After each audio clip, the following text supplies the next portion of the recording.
Hallelujah. सबको प्रभु यीशु मसीह के नाम में थैंक्स करता हूँ।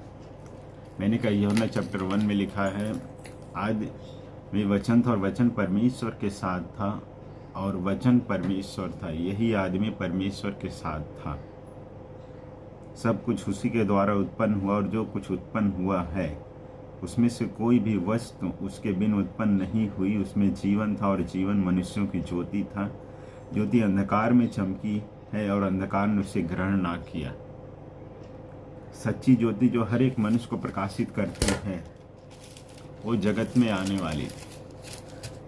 सच्ची ज्योति जो हर एक मनुष्य को प्रकाशित करती है वो जगत में आने वाली थी। वह जगत में था और जगत उसके द्वारा उत्पन्न हुआ और जगत ने उसे नहीं पहचाना। वह अपने घर आया और उसके अपनों ने उसे ग्रहण ना किया, परंतु जितनों ने उसे ग्रहण किया उसने उन्हें परमेश्वर की संतान होने का अधिकार दिया, अर्थात उन्हें जो उसके नाम पर विश्वास रखते हैं। वे ना तो लहू से, ना शरीर की इच्छा से, ना मनुष्य की इच्छा से, पर परमेश्वर से उत्पन्न हुए हैं। मैंने कहा आदि में वचन था और वचन ही परमेश्वर है। परमेश्वर था और वचन परमेश्वर के साथ था और वचन परमेश्वर था। यही आदमी परमेश्वर के साथ था। सब कुछ उसी के द्वारा उत्पन्न हुआ। मैंने कहा आपके लाइफ में और हर एक प्रॉब्लम जो कुछ चल रहा है इस टाइम, मैंने कहा आदि में वचन था और वचन ही परमेश्वर था और आदि में यही वचन परमेश्वर के साथ था और यही मनुष्य परमेश्वर के वचन के साथ था। तो आपके लाइफ में चाहे कितना भी प्रॉब्लम क्यों ना हो, बाइबल में लिखा, उत्पत्ति चैप्टर 1 में लिखा है कि आदि में परमेश्वर ने आकाश और पृथ्वी की सृष्टि की।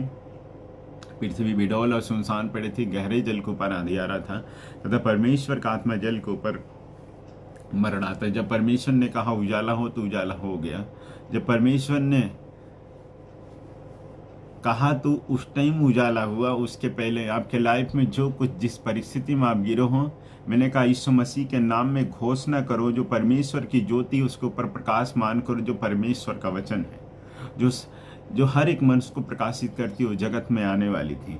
उसके चेले जब यीशु के रहने के टाइम में ये सोच रहे थे कि हमारा क्या होगा, तो यीशु मसीह जो 3 दिन मुर्दों के साथ उन्हें कब्र में रखा गया और उन्हें गाड़ा गया और जब 3 दिन के बाद उठ के जीवित होकर आए, तो मैंने कहा जो एक ज्योति आने वाली थी, जहाँ अंधकार ज़्यादा था उस जगह एक ज्योति चमकी। और यीशु ने कहा जो कोई मेरे नाम के ऊपर विश्वास करेगा उसे मैं परमेश्वर का पुत्र होने का अधिकार दूंगा। आमीन, हालेलुया।